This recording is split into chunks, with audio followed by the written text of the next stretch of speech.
development or services. Dear Kenyans, let us now look at the Punitive Finance Bill 2026-2027. This is the worst finance bill in the history of Kenya. It does not deserve the light of the day. The bill is deeply detrimental. It increases heavy taxation pressure, doubles compliance pressure, and escalates household costs. We thought it would have been expanded the economy and cushioned the ordinary mwananchi.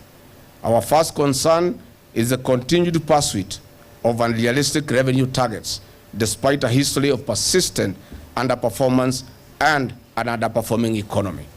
The government revenue collections have consistently fallen short of targets, yet the response has been to introduce new taxes and illegal levies rather than addressing inefficiencies, broadening the tax base, or stimulating economic growth.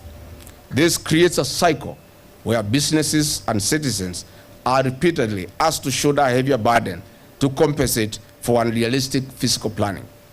The second concern is a proposal to move certain products from zero-rated to VAT-exempt status, including solar products, electric mobility equipment, locally assembled mobile phones, and animal feeds. While this may appear neutral on paper, it effectively increases costs because producers can no longer recover input VAT. The inevitable result is higher prices for consumers, farmers, and businesses. At a time when Kenya should be encouraging renewable energy, agricultural productivity, and digital inclusion, these proposals move in the opposite direction. The proposed 16% VAT on digital payment service provider commissions is another regressive measure.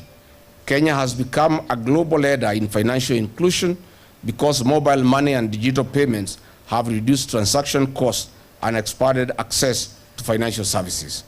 There will be no more pain at there will be more pain at M-Pesa shops and ATM machines. Taxing these services will increase costs for traders, SMEs, schools, hospitals, and ordinary citizens who rely on mobile payments. And ultimately, these costs will be passed on to the consumers and could reverse years of progress in financial inclusion. Further, the proposal to increase excess duty on mobile phones from 10% to 25% is particularly damaging to young people and low-income households.